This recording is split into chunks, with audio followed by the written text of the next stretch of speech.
The timing of this workshop is really fitting in that the first vaccines are currently being disseminated and deployed. And so you might say that we're really in maybe the beginning of the middle of the pandemic. I don't know. I think we probably can't speculate.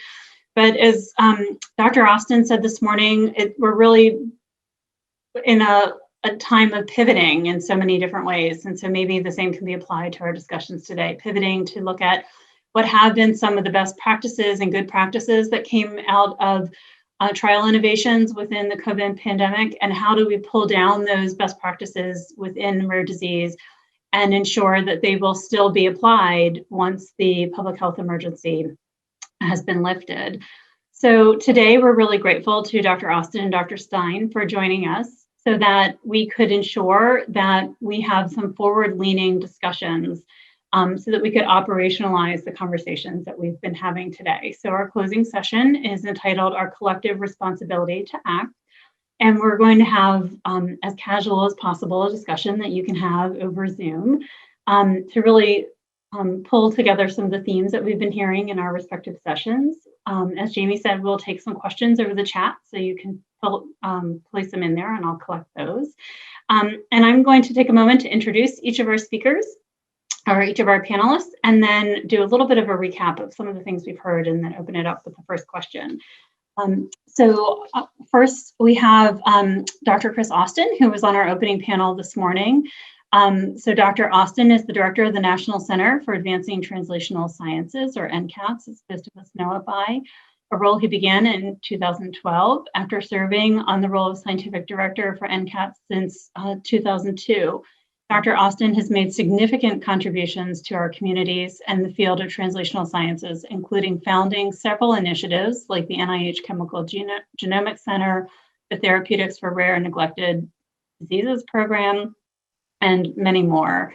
And from 2016 to 2018, he served as chair of the International Rare Diseases Research Consortium, or many of us know as IRDIRC. And Dr. Austin is also a member of the National Academy of Medicine.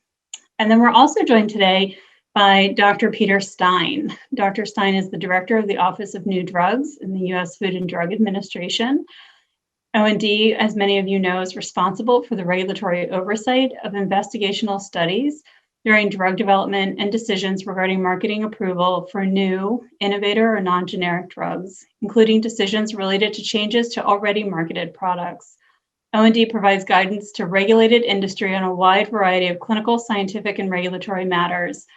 As a nationally recognized leader in pharmaceutical research and development, Dr. Stein joined CDER in 2016 as the O&D Deputy Director. Before coming to FDA, he served as Vice President for Late-Stage Development, Diabetes, and Endocrinology at Merck Research Laboratories. He also served as Vice President, Head of Metabolism Development at Janssen. He's had more than 30 years of academic, clinical, and industry experience. So we're really grateful to have both of you here today with us. So today we've had a lot of different really wonderful discussions, and we're going to pull those themes together a little bit. Throughout the day, we've really heard first that we've learned that therapy development can move forward at lightning speed when there is a collective responsibility to act, which is what I love is here on the screen in front of us, and when there's the proper mix of resources and community urgency. We've also heard throughout the day significant praise for our agency leaders and innovators related to the various pivots that took place at inflection points throughout this emergency, FDA and EMA guidances, CMS rules, some of the flexibilities that have been applied, that they've been pragmatic, there have been flexible approaches, and they've been timely. And time and again throughout the day, and all of the breakouts and all the general sessions, we've heard about the importance of remote monitoring, the use of real-world evidence and data collection. And the continuing theme and thread, regardless of whatever session we were in, was that the collaboration between industry, patient advocacy organizations, and patient communities, and federal agency partners is critical, and that the demand for opportunities for that collaboration is increasing. So with that, I'm going to move into a couple different themes and throw out some questions. And so the first is, I want to build off of something that Jen McNary, our patient community representative on the opening panel, said, and then that Dr. Austin reiterated this morning. And so maybe ask the two of you to reflect on this a little bit and talk a bit about how we as communities and agency partners can do this together. And so what was said was that we have, I think it was Jen said that we have demonstrated that regulatory flexibility is possible and necessary. And as I said before, that therapy development can move forward at lightning speed when we have the proper mix of resources and urgency. And Dr. Austin, I think you had said earlier, sort of picked out the question to all of us, and I sort of took it as a really terrific challenge to our communities, is how do we incite the urgency of COVID-19 in our fellow citizens as applied to rare disease therapy development, which I think is a really important challenge when we think about all that's transpired over the last 9 to 10 months. And then how do we take that sense of urgency and apply it to rare disease therapy development? So maybe I'll start with you, Chris, since you kicked that off to us this morning, and then we can open up for Dr. Stein to reflect on. Yeah, so gosh, a lot to say, but I really want to get to to Peter because you all heard from me this morning. But just a couple of additional thoughts. The way I'm thinking about this at the highest level is actually quite straightforward. That is that our society moved heaven and earth to get therapies developed and deployed and vaccines in a very short period of time. So this, to me, as a neurologist, that's my clinical training.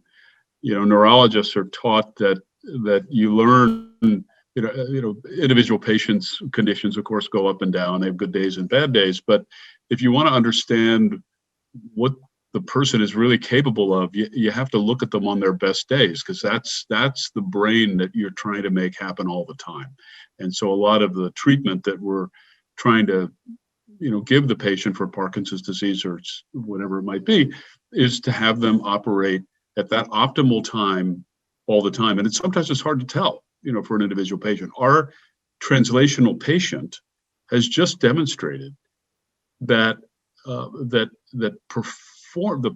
poor performance, which is what we've all gotten used to, and I've done my whole career and fought with my whole career, as is Peter, is actually not necessary, and the system can operate in a much more efficient and effective way.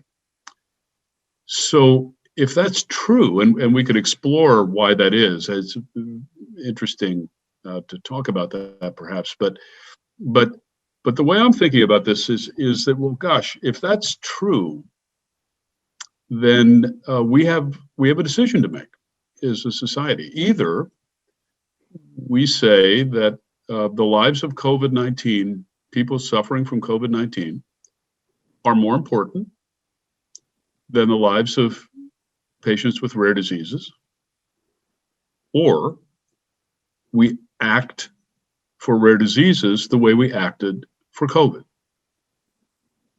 We really only have two choices. Now, of course, the rare disease situation, and every other disease for that matter, is of course much more heterogeneous, et cetera, but the behaviors we've seen are completely generalizable. And I would argue, and I'd be interested in Peter's thoughts, everybody focuses on regulatory flexibility. FDA has bent over backwards to be flexible with EUAs particularly, but what I've seen is actually less the need for regulatory flexibility than the presence of scientifically robust data, which has allowed FDA to act in ways that they normally can't, because that robustness came from sharing and collaboration. So, and those are the behaviors that I see. Something that I think we're going to want to talk about, in addition to the things that have been talked about so far, things like data sharing, collaboration, public-private partnerships, private-private partnerships, interagency collaboration, virtual trials. it'd be interesting to talk about diagnostics on this session too, because we haven't really talked about that, but diagnostics has been a major focus of the federal response through this initiative called RADx. And I think that has direct applicability to issues of diagnosis in rare diseases, newborn screening, whole genome sequencing, exome sequencing, all those things that are curiously not well understood. Gosh, you have a rare disease patient. Why do you need a diagnosis? You can PCR a diagnosis to get COVID, SARS-CoV-2. You could PCR a diagnosis to get most rare diseases, and we do one but not the other. And again, we moved heaven and earth to get those diagnostics developed and deployed. Mm-hmm. So what's up with the rest? And I think that's the challenge that we need to hold ourselves to, and on a scientific and medical, and yes, even a moral level. But I think in order to make that happen, I think we have to look at the incentives, intended and perverse, that are keeping good people from acting in ways that I think they would like to act in, but often it's against their self-interest, so they don't. And because this has to be a carrot situation. It's not going to work if it's an ongoing stick situation. And so but that's the challenge, and I'd like us to think of it that way. Thanks, Chris. Peter? Well, the simplest thing I can say is quite a handout. I agree with what he just said. I think what COVID illustrates is, what can happen when there is a national challenge of this nature. I mean, when all of us were faced with the dramatic increase in cases and the impact, the personal patient impact of the disease, I think there was a moment that was really remarkable with groups that are variably work together, variably are cooperate and interact together, gelling into an effort that was I think reflective of what when people stand up and really say count me in, we'll work at it.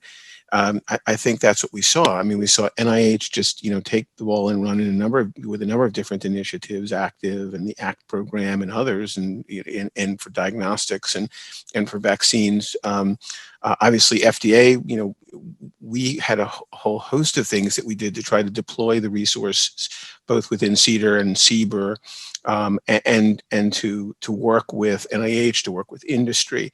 Industry stood up and said, we're going to count us in. We're going to be involved in Active. We're going to do our own, accelerated work.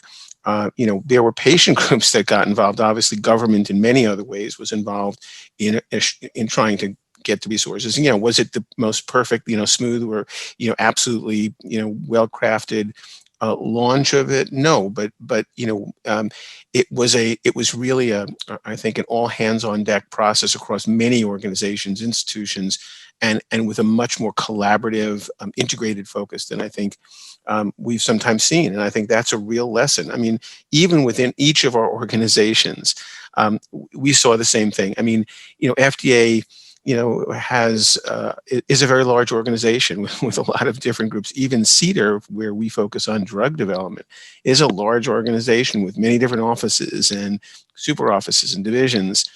And, sometimes it takes some effort to bring those different components to work together.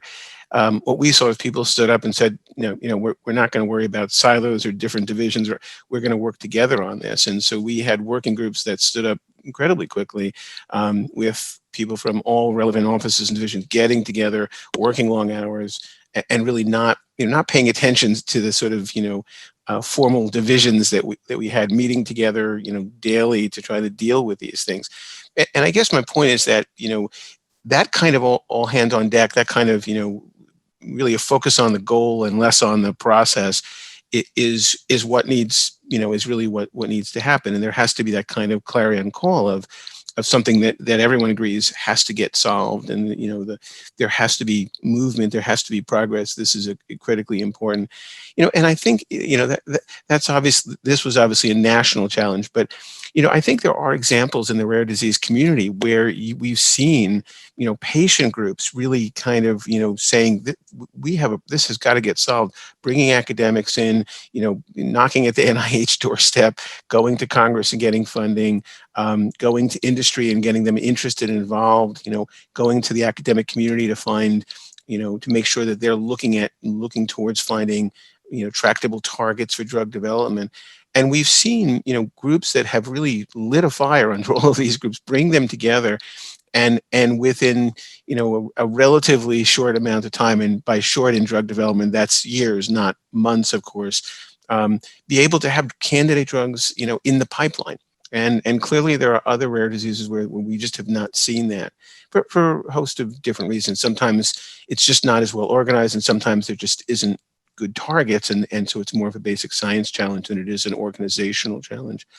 But I think it just illustrates that when you get people together focused on trying to get something accomplished that they are passionate about trying to address, people are willing to stand up and work across organizations, work across institutions, and be as flexible as possible.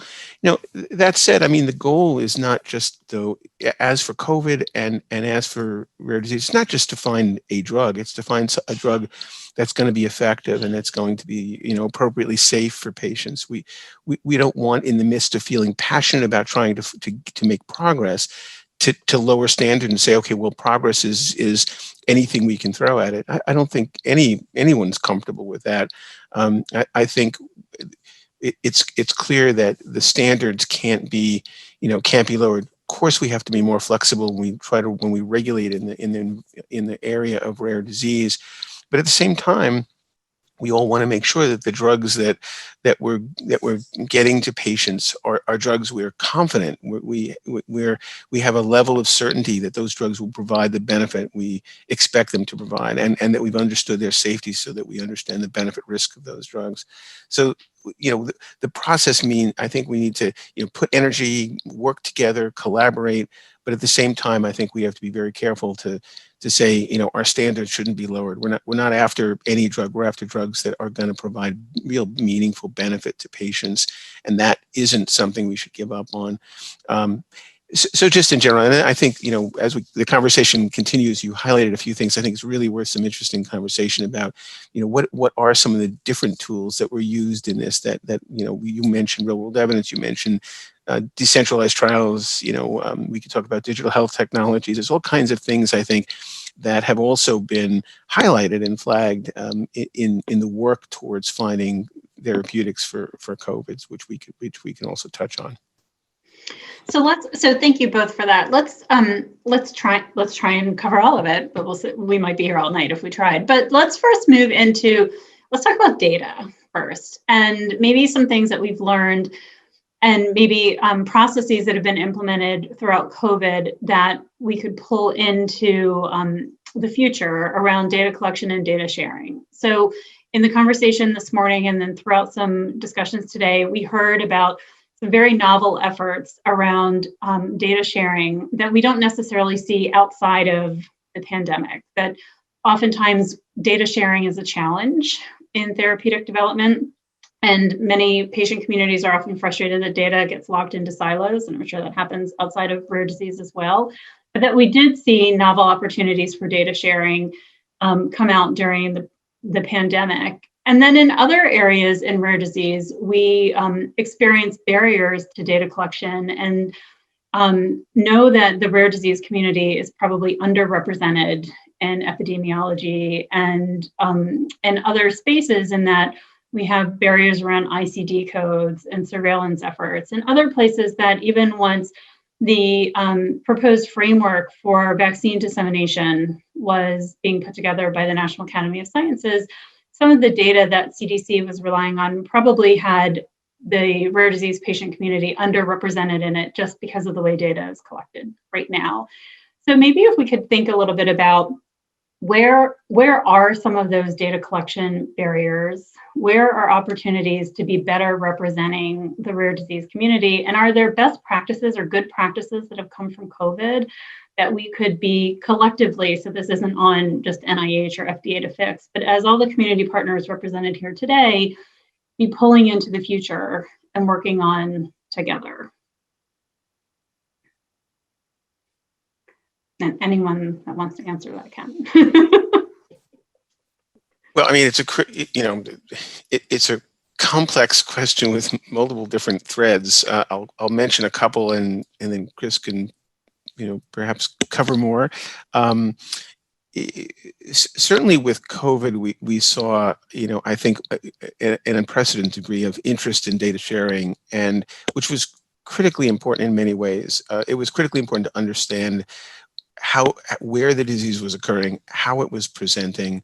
The data that came in from large networks, hospital networks, from the real world evidence networks that were providing almost real-time data on how the disease was manifest, who was, what was bringing patients to the hospital, what the complications were, how patients were being treated, really describing the demography, the epidemiology of the disease, the presentation, the clinical presentation, the complications, how it was being treated.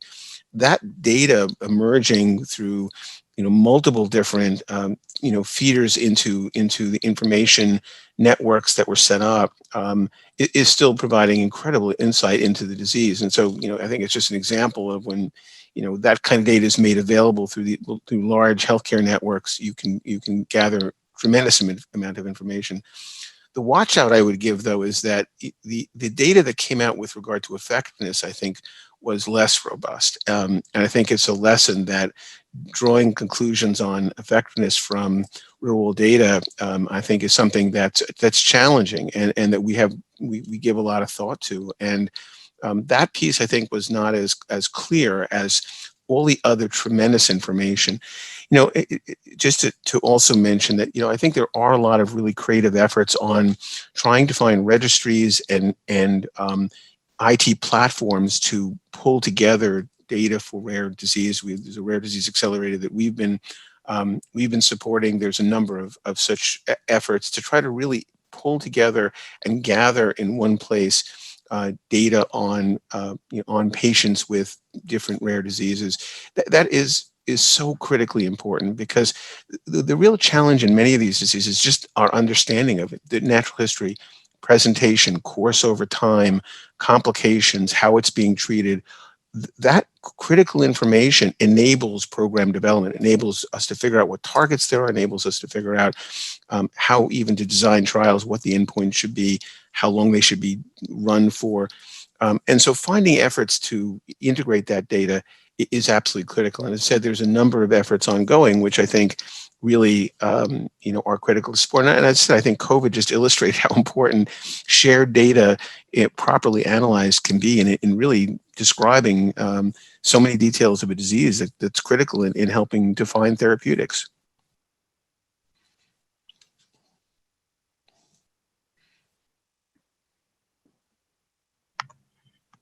Yeah, thank you, Peter, because that was where,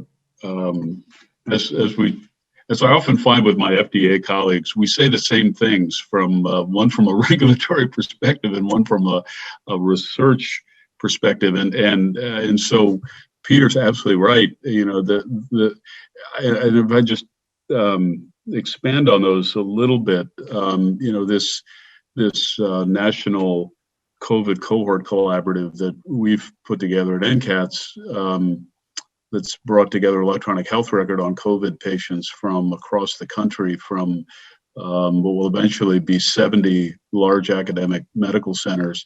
I mean, that we're only halfway through, and that already has 3 million patients in it, of which over 300,000, there's 370,000 COVID patients in that.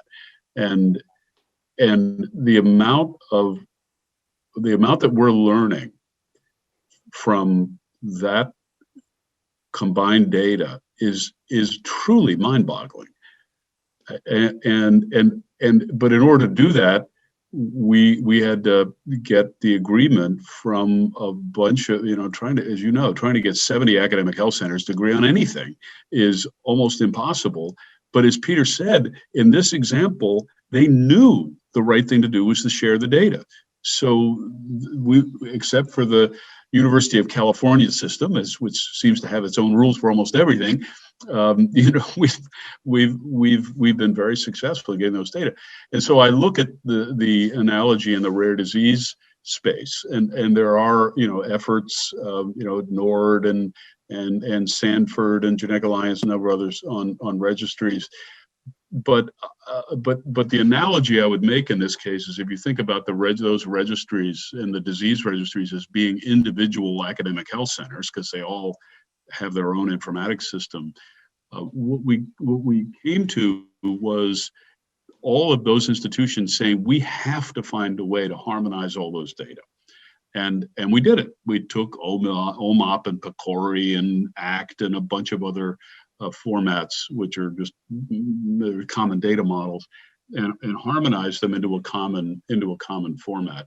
Now, with the rare disease situation, it's going to be a lot more complicated because the phenotypic variability is a lot broader. But I often find that that the rare disease patients and organizations still feel, understandably, often that they have more that separates them than what unites them. And from a scientific point of view, people like Peter and I see the commonalities in these disorders every day. And it is very frustrating for us, I must tell you, that sometimes even the disease organizations will insist on walling off their own data and having their own platform and their own this and their own that, because it prevents effective sharing. The other thing that the sharing, if we asked what the sharing did and appropriate diagnosis did, which is really relevant to the disease situation, is that it gave us a good sense of prevalence. And prevalence is what has been driving argument from the beginning, prevalence about COVID.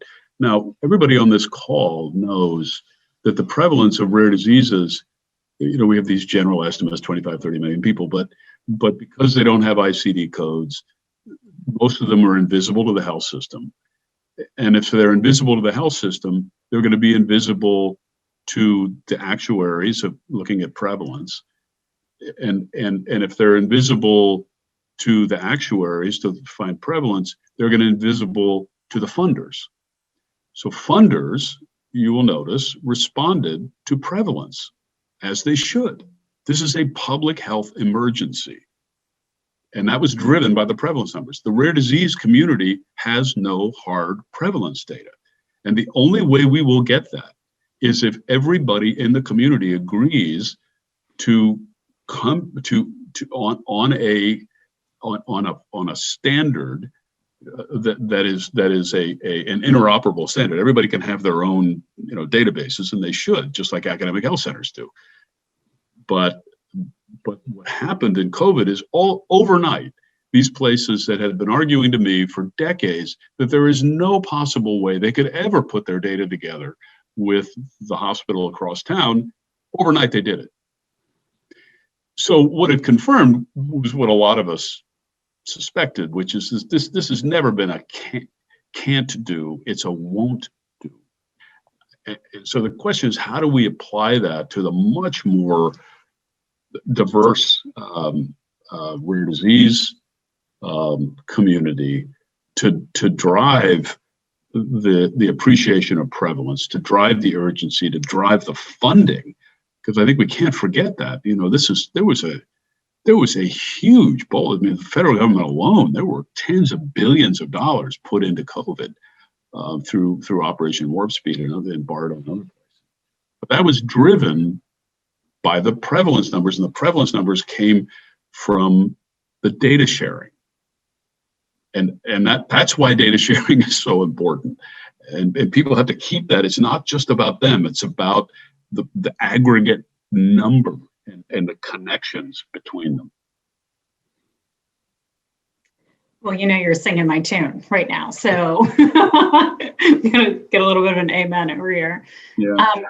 Peter, did you want to add something to that before I move on to the? No, Okay. I entirely agree. I just, I think patients and patient groups, I think an early focus on, making sure there's a registry, making sure that that the information from them and from other patients is being provided and in a way that can be shared. And they, you should know where your data is going, and you should know who has access to it. And if you want it to be able to be shared, know what registry it's going into, and make sure that that registry is providing access to academics, to researchers, who are going to be able to, to make something of that, and to help find the right, find treatments. Because, as I said, the deficit in many rare diseases is the lack of information, the lack of robust information, That's which right. is just, Absolutely. that's the goal of how you can do drug development, is understanding the disease.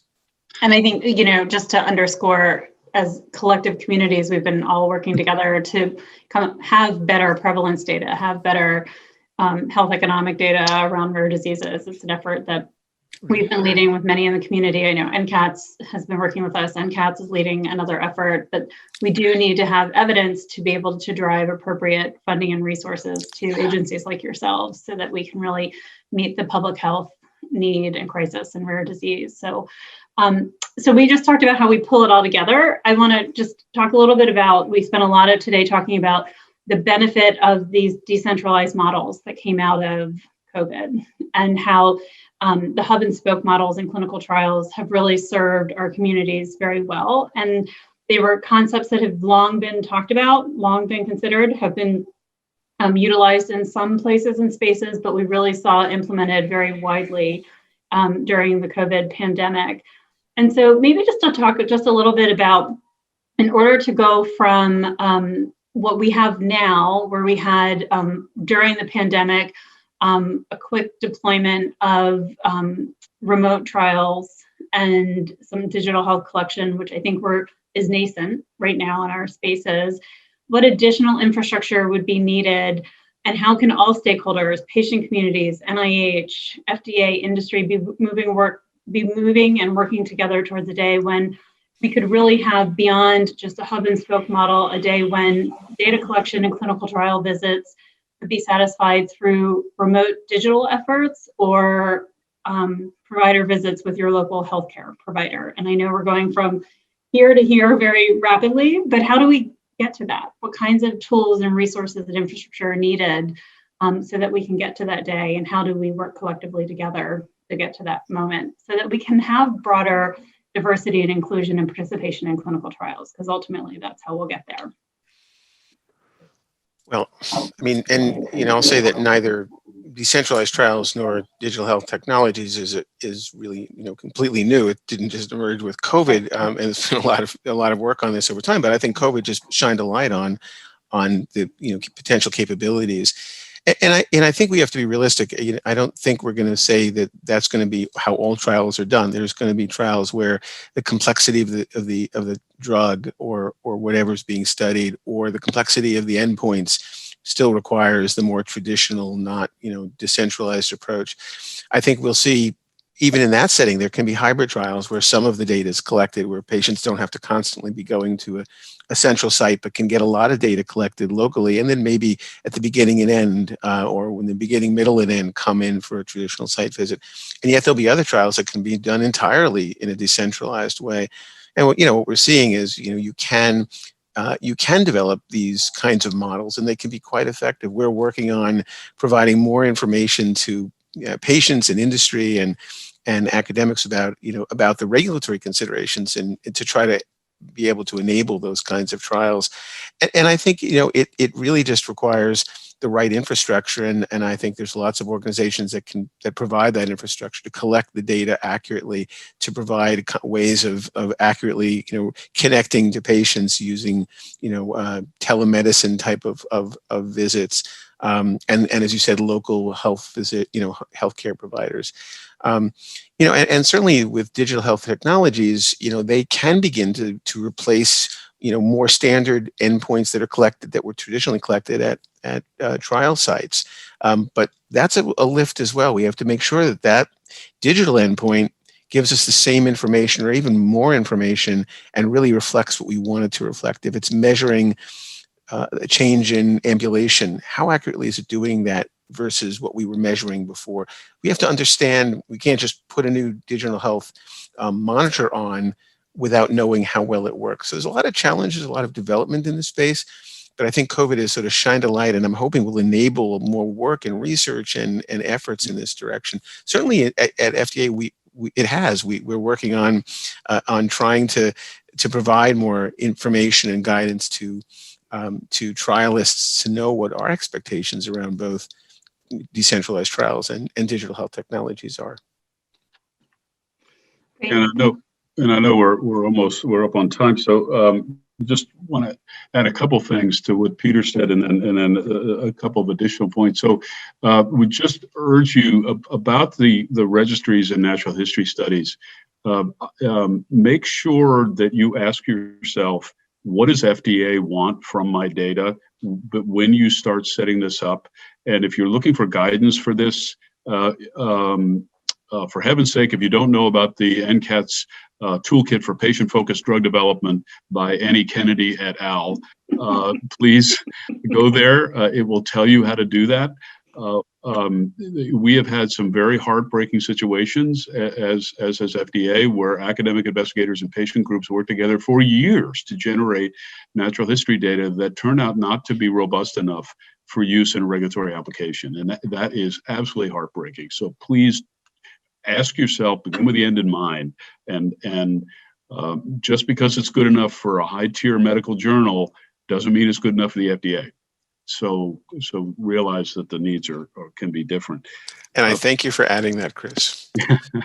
Yeah, you're welcome. I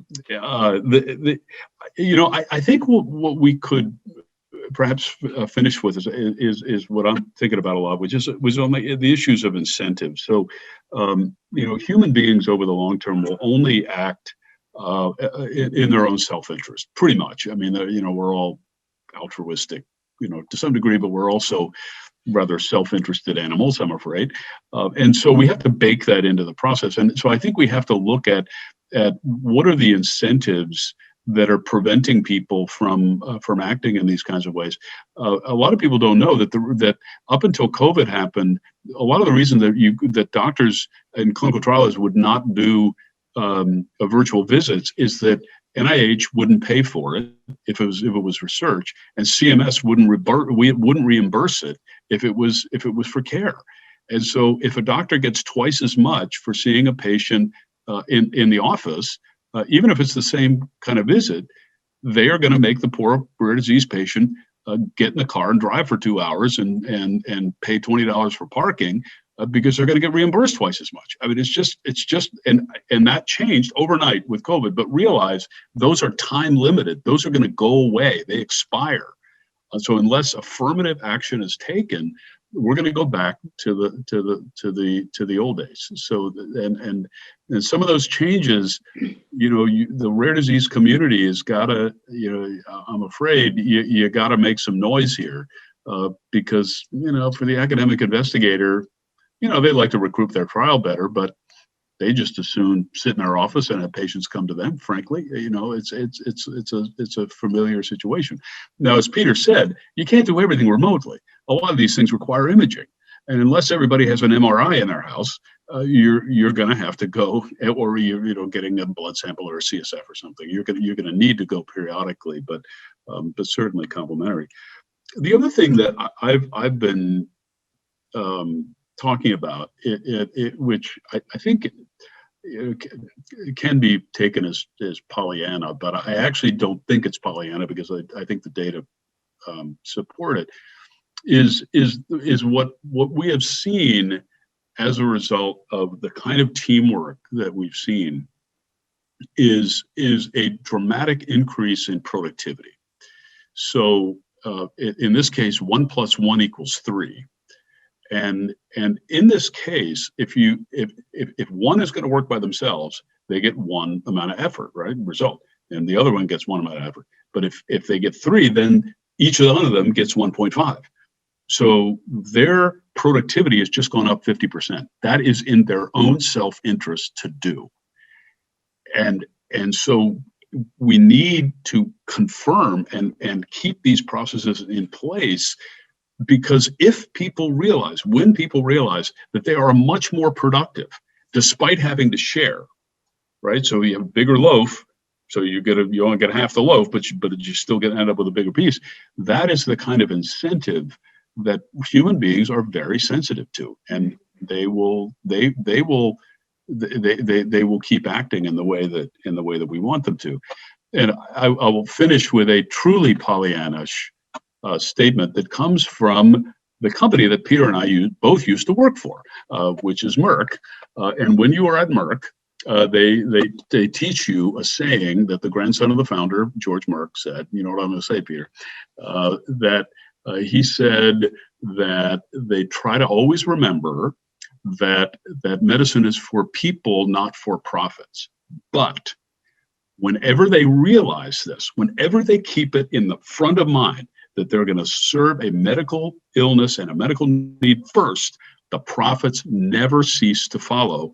And the more they follow the patients, the bigger the profits are. And that applies to both companies, and applies to profits in a general sense, academic profits or publications and things like that. And companies, and academics can forget that. We all can as individuals, but it's not a zero-sum game. That's what I'm saying. And we need to make everybody in the ecosystem remember that. And that everybody will benefit from increased productivity. Well, that was an excellent question and thought to end on. Peter, do you have any last thoughts? No, great discussion, and appreciate the invitation. Thank you both for being a part of this discussion this afternoon. I don't think we could have ended on a better note. I think we'll just sum up those last sentiments from both Dr. Stein and Dr. Austin by just really reaffirming that we do have a collective responsibility to act, and we want to thank everybody for pulling together and working so collaboratively over these last decades together, but even over the last 12 months to ensure that the momentum and urgency of rare disease did not fade, but that we doubled down to ensure that we were meeting the demands of the public health crisis for our broader communities, but staying focused on the urgency in rare disease for our shared rare disease community. And that now we continue to work to ensure that we incite this rare urgency and apply the urgency of COVID to those working in rare disease. And take some of what came from this conversation. We will operationalize it and share it in the publications that come out of this so that we can learn from it and maybe increase the speed with which we're developing rare disease therapies. So thank you, everybody.